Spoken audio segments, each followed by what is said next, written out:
Well, hey guys, welcome back to another short episode. The other day on Saturday, I got to go to Brace at Truist Park, and I got to sit in a meeting with Alex Anthpololis, the Vice President and General Manager of the Atlanta Braves, and here's what he had to say. Enjoy.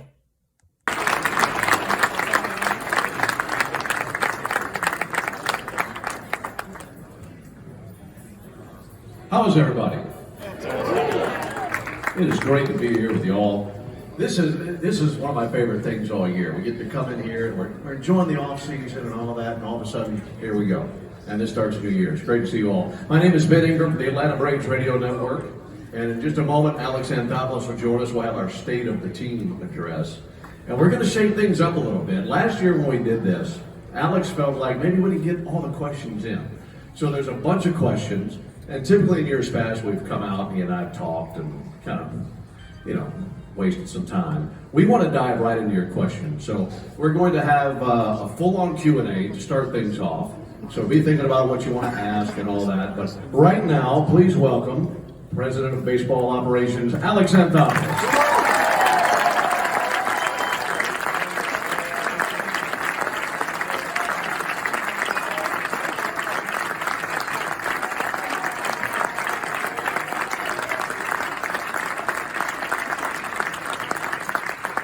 This feels like more full than years past, or at least every chair seems filled. Yeah, that's great. Very cool, very cool. I just one shout out, a very close friend of mine who runs the battery. Jeremy Strife came specifically to be here. He's back there, right there. See, right over there. Everybody give him a hand. The battery. Jeremy Strife. Appreciate you. He made everybody's parking dreams come true today. All right, so. Well, this is fun. I know we want to dive right into questions. So are we passing a mic around? Can we spot where those mics are? We have one here, we have one here, and one here. So there are 3 mics around. So go ahead and raise your hand, spot the nearest mic to you, and we will get to as many questions as we possibly can. So Alex, we're going to start right back here in the middle. Hey Alex, how's it going? Good. Hey, is the plan with Ronaldo Lopez still to stretch him out? And how long are we sticking with that plan? So yeah, he's definitely going to have an opportunity to start.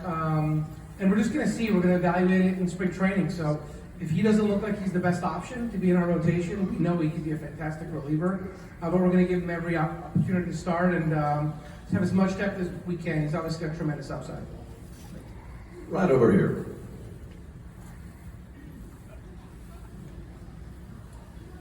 Alex, obviously there's been some recent injury history with Chris Sale. What gave the organization the confidence to go ahead and give him an extension? Yeah, so look, I guess you can look at it glass half full or glass half empty, right? So we're looking at opportunities, and sometimes we're right, sometimes we're wrong. And someone we've talked about even a year ago. So we've had him on our radar. Look, Chris Sale had been 180 innings and performing the way he can. I think it would, even though we love Von Grissom, it would have cost us a lot more in terms of trade and so on. So sometimes you take a shot on some upside and some ceiling. I feel good about our trainers and our doctors. And look, no player plans on getting hurt, no player plans on having a bad year, right? And that can certainly happen. But with where our roster is, and we have a very good team as is, we felt like we needed to tap into some upside and take some shots. And we feel like a lot of the issues he's had have been some freak things, a comeback or that he ends up hitting his hand, falls off his bike with his wrist. And he had one arm issue, a big one, where he had Tommy John, he got fixed. And for the most part, he hasn't had any issues with his arm. Prior to having Tommy John, this guy was a very durable guy that posted year in, year out. So I just think we're getting him at the right time. And my hope is that, and he would tell you the same thing, a year from now we say, thank God we got him when we did. Jump right over here. Yes, first off, I want to say congratulations on the contract extension. You deserve it. Yeah!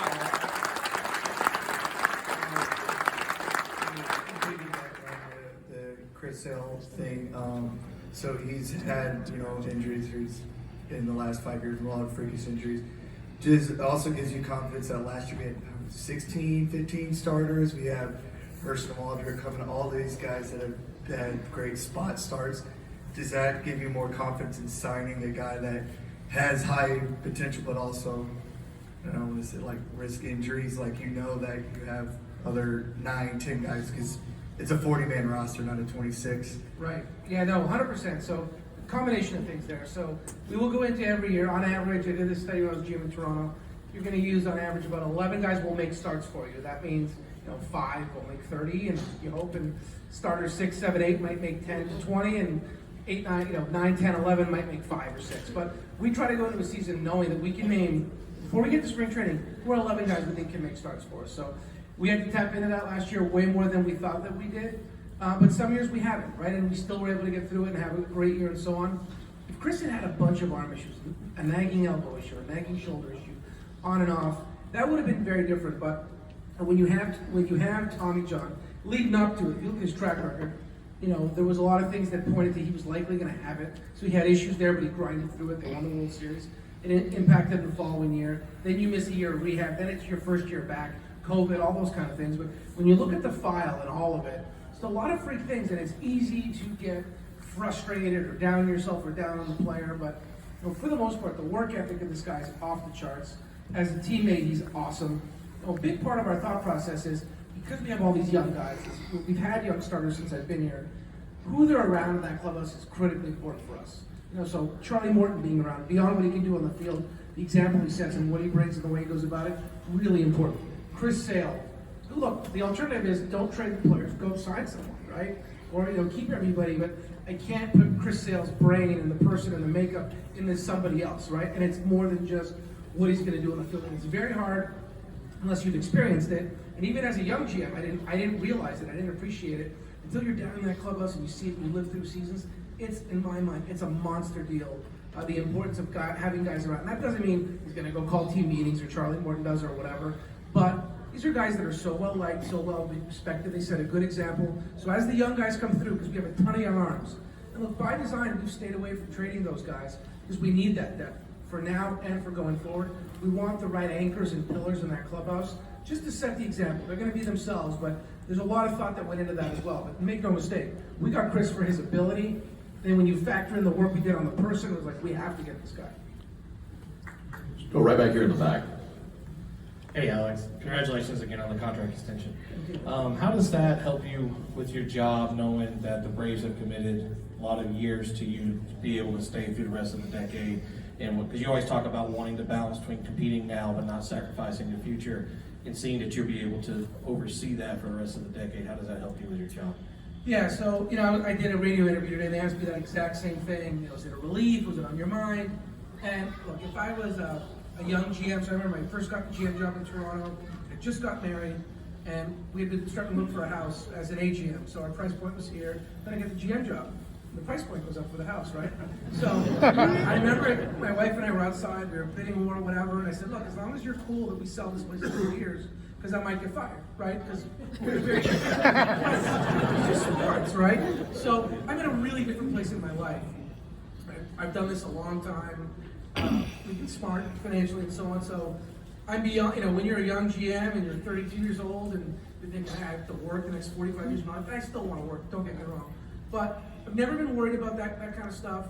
I also think that whole thought about being short-sighted and so on, you're going to be remembered no matter what. Whether I'm gone tomorrow or I'm here in 10 more years, people are going to look back. I don't want people to say that guy did a terrible job or he put us in a bad position and so on. So I've always had the long term in mind. Look, I'm grateful that Terry McGurk was willing to do it. It wasn't some big long negotiation. He said, hey, I'd like to add some years to your deal. I'm like, sure, done. I'm going to sign, just so you know.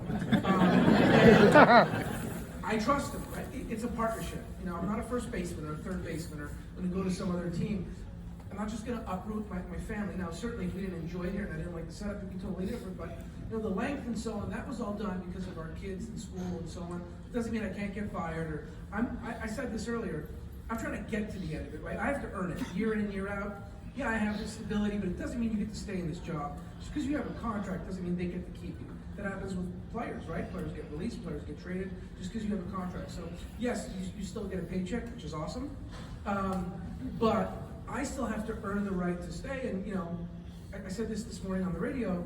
I remember after we finally agreed to the deal. My wife said, "Oh, you don't seem excited." And I said, "I am excited. I'm happy. I'm really, I'm really grateful." But the immediate pressure is, we have to be good for another 8-9 years. Like, I don't accept that we're gonna, have a down year, a downswing.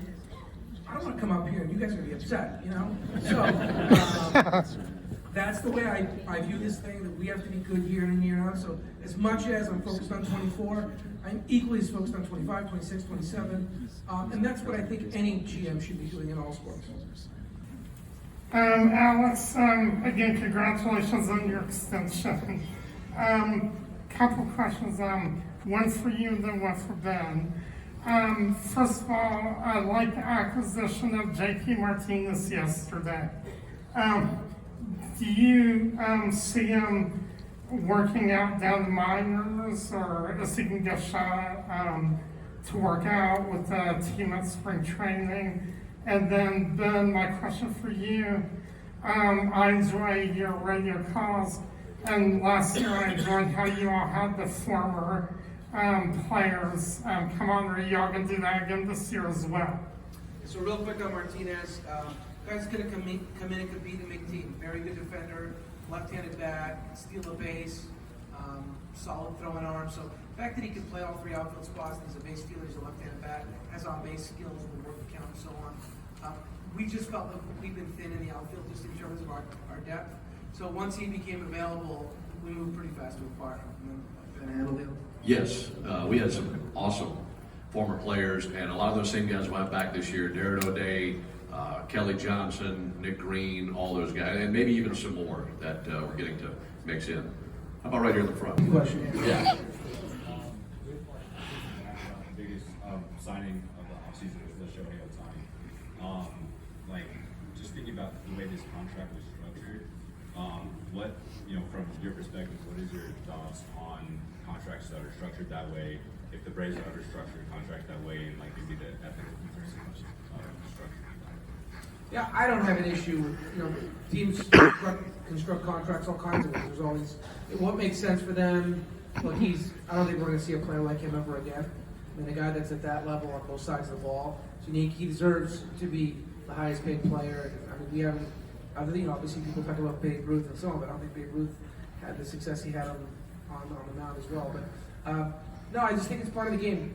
Guys that have deferrals in contracts, that stuff's been going on for years. I think anytime you have the best player in the game, the most dynamic player, because of the two-way component, everything's going to be scrutinized, everything's going to be watched, and so on. It's not a new concept. Just the dollar amount is huge, right? But rightfully so. I think everybody would have said, hey, this guy will likely have the biggest contract in the history of the game because we haven't seen this before. All right, right here in the back. And thank you guys for being so patient. We're getting to you. How you doing, Alex? Once again, congrats on the extension. I have a couple of questions for you. One is, do you think that we're going to have any more signings from now until spring training? And then another one is, do you think that next spring is going to have an extension with the extension of Chris Sale? Yeah, so right now, I mean, we're not close to anything. I mean, you don't hang up the phone or anything, but we're getting close to spring, and it's just been small stuff, trades, this and that. If you were to ask me, what are the odds? I think the odds more likely would be if we did anything. Maybe a trade presents itself, but we don't have anything that comes up. That we don't have anything going right now. In terms of Sale, look, we have him under contract the next 2 years guaranteed. We have an option for 2026. So, the fact that we have a chance to have him here for the next 3 years, that's a good amount of time. And look, hopefully he's Charlie Morton for us, right? He keeps going, and we have him beyond that time, and he continues to go on a nice run for us. So we're definitely set down. Let's jump right here. You've been very patient. Hi, Alex. I have a question for you. When Vaughn Grissom played for the Atlanta Braves, why didn't he play left field? Yeah, so we talked about that in Gwinnett, having him work out. So we did, he talked to us about it as well. So he worked out in Gwinnett. We didn't play him in games there. We didn't want to just lose sight of the fact that he could play the infield, right? I remember when we called up Austin Riley, we threw him out in the outfield for like 3-4 days, and then we called him up. He was solid, he was a good athlete and so on. We felt like Vaughn could take to the outfield pretty quickly and so on because he's a good athlete. Not to take anything away from Gold Glovers in left field and so on, but we just felt like there's a lot more work and a lot more reps needed in the infield than the outfield, and he could take more quickly to the outfield, so we didn't want to lose sight of the fact of getting that consistent work. Because look, we called him up young. He did not have a whole lot of time, especially playing the infield, so We didn't want to lose sight of that fact, but we had talked to him about, we started to work out the 4 games in the outfield, and the plan was to have him play in the winter and go play the outfield as well. So, with the year he was having last year, we had decided that, look, it's unlikely we're going to have him go back to the winter. That wouldn't have been fair. But we wanted to make sure that he could protect us in all areas. We didn't want to lose his ability to play the infield as well. Let's go to this side over here. Hey, Alex. First of all, I just want to say thank you. It's me. Yep. I just want to say thank you, for everything. None of this happens without you. So seriously, thank you. First question. Outside of the World Series, which would be a really easy answer, what are you most proud of your time here thus far? I haven't thought about it. Again, I did radio. I did 680 The Fan earlier, and I remember, they were asking similar type of things, but I remember after we won the World Series, you go through all these emotions, and it was a moment where I was like, okay, we did it, we won the World Series, what's next? Is it just I did my job, what's going on? And not that I was looking to go anywhere, but just started thinking, okay, you're supposed to do it again. Maybe it won't mean the same, it won't be as exciting. You knew the meaning and the importance of it. So I have not thought about it. This is the first time it's actually crossed my mind. So as I think about it now, I think about when I first started. Obviously, the Braves have been an elite organization forever, right? And I knew when I came in here, to me, this was the New York Yankees of the NL, right? Just successful, big organization, big brand, but seeing how well we're doing on and off the field, how attendance has climbed, how payroll has climbed, how people talk about the organization, how we're viewed in sports. That's not to be arrogant or anything like that at all, but obviously I was very proud to come here, right? But I feel like we've been elevated, and obviously World Series is a big, big part of that. But from the battery and so on, I get chills when I talk about it. Just this organization is just wow, and I'm not just saying what we're doing on the field, but just at all levels, the stuff they're doing. I was joking about Jeremy Strife and the stuff that they're doing. I remember when I got here and Tico was around, and there wasn't a whole lot else, right? It was 2017, and there wasn't, it's ridiculous, what these guys keep doing and building, and we fired people from other clubs, and they're spending time, and one of the people that we hired, they brought a friend down, and they're blown away by this place, and I'm proud of it. It's you get to show it off a little bit, right?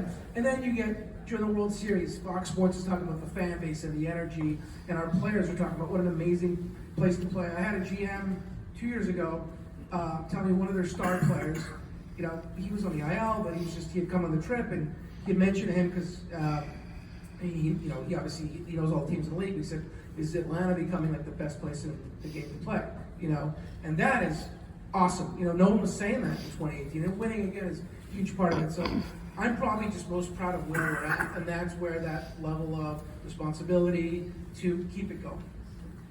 Get one right there. I want to make sure we get a mic all the way over here. Some folks over here that want to jump in, but you got an extend Max Fried sign. I didn't want you to put time into it. Yeah! Woo! Oh yeah! Extend Max Fried, A's 5-4, exclamation, and dollar sign to the left. Dollar sign? I don't even know what that is. Well, dollar sign does make sense.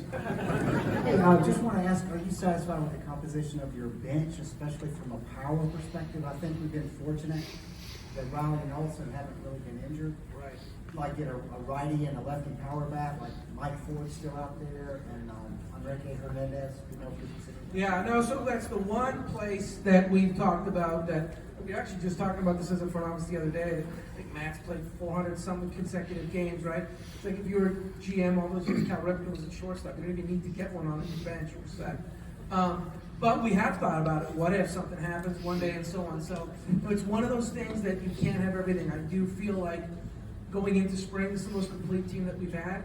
The one area that totally protected is on the position player side, right? On the one hand, we have a lot of guys that play every day, and that makes it more challenging. If you're trying to bring somebody in, you got to be honest with them.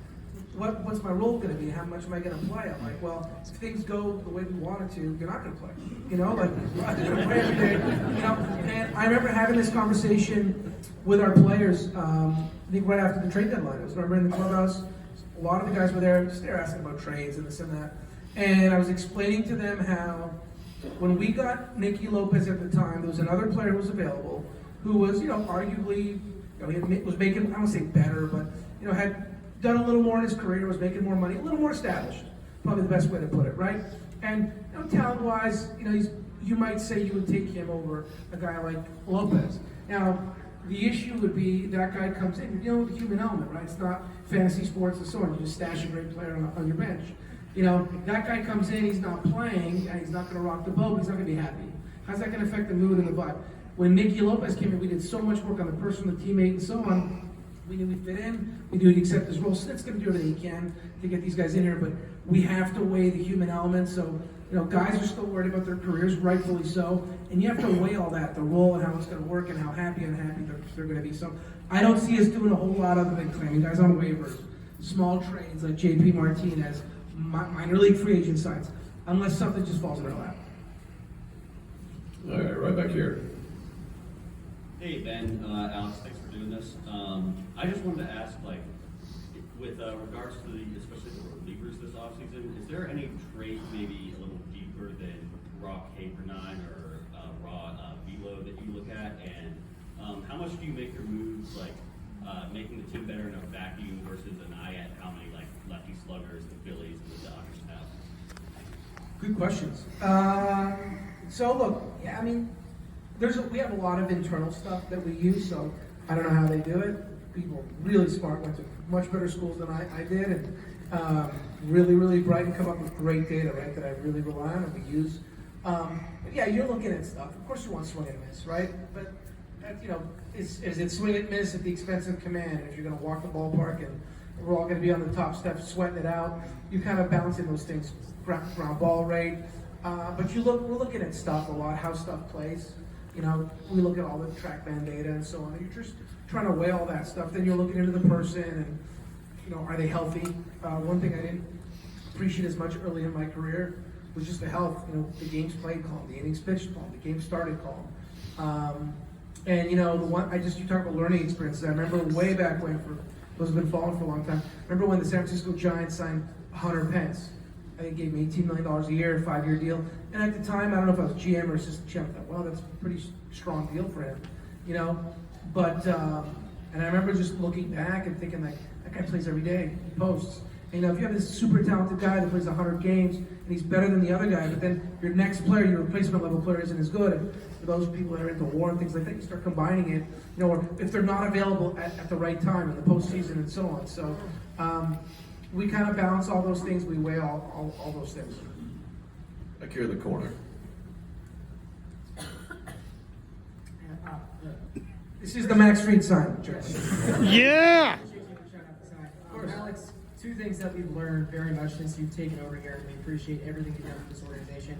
You've not been afraid to extend players whenever you feel like they're ready. You've been able to keep them here long term. Secondly, I'm sure you can admit yourself, there's been a couple acquisitions regarding starting pitching that I'm sure haven't gone exactly the way you wanted in regards to return. So, even the last two postings, I'm sure you wanted your rotation to look a lot healthier going into these two series. Regarding the poster, what can you do to make sure Max Fried doesn't leave us? Great way around with the backstory. We can pass the hat and everybody throw something in and work on today. Is there today? We should get him up on the stage. Look, it's right? He's awesome. We win the World Series without him. I can go on and on. He enjoys it here. But look, like anything, and it's fair, right, guys? I tell guys all the time, I want you to get more expensive, we give Austin Riley the biggest contract in the history of the Braves. I love that we did, because that means he was good enough to get it, right? It doesn't do us any good if guys get hurt or guys don't perform well.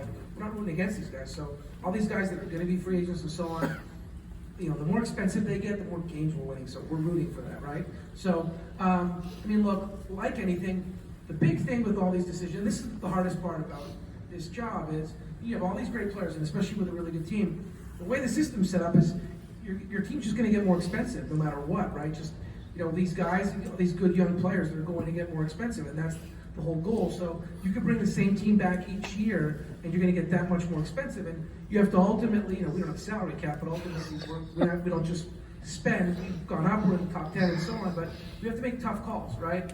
And ultimately it ends up falling on me, and I have to be the bad guy. Sometimes you have to let guys walk. So, I mentioned him before, but Nicky Lopez was awesome for this team. Phenomenal.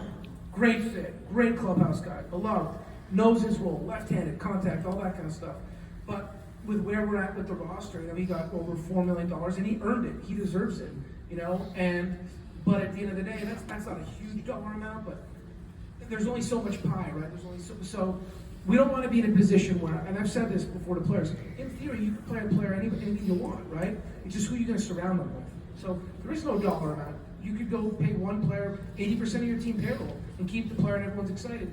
But at the end of the day, we had guys like Freddie Freeman here before I got here going through a rebuild, right? All-star MVP caliber player. He can't do it alone. And we need to have a good, productive team. So the toughest thing for us is with all of our free agents and our players is, can we find a number, an agreement that is fair to them, that makes sense for them, that also allows us to continue to build the team? And we have a lot of guys that are going to make 15 to 20 million bucks, for example. And our payroll's in the 200s, low 200s. You have 10 guys like that. That's $200 million, right? And now you have another 16 spots to fill out. So Luis Guillorme, we really like him. We think he's a good player. We would have loved to have kept Nicky Lopez, but we're going to give Guillorme a shot. He had a down year. We think he's better than he played. We think he has a chance to be that type of player, and I hope he does, and he does as well. But those are the tough decisions we have to make, and it's tough because we've got to balance it. That doesn't mean we're not going to sign guys or try to sign guys or keep them, but when we set a value on a player, it's not what we think they could get and so on. It's what's the most that we think we can do and still maintain a good club. And our players will tell you the same thing. They want to be here. They want to stay here. They obviously want to do as well as they can. We don't want to be in a position that we sign a bunch of guys and then 2-3 years later we have to trade them away because the payroll doesn't work. Good time for one or two more. And this young lady in the ATL has been very patient. We can get a microphone right now. So as we've talked about a lot, just in this conversation, we talked a lot about postseason, and I think all of Braves country wants to know what postseason is going to look like for us this year as compared to last year, especially following, Yeah, I never want to take postseason for granted. I feel good about our team. I know all the projections have us being a playoff team and so on. I just never want to assume that, the 1 year, one-off season, we lost Game 7 of 2020, and I just went into that off season assuming we get in the playoffs next year. We had done it 3 years in a row. We had a good young team. Why won't we do it again? And everything we did that offseason was geared towards trying to win in the playoffs. And then we got to an awful start. We had no depth. It was salvaged by, let's be honest, that trade deadline, it worked out. There's some luck there too, right?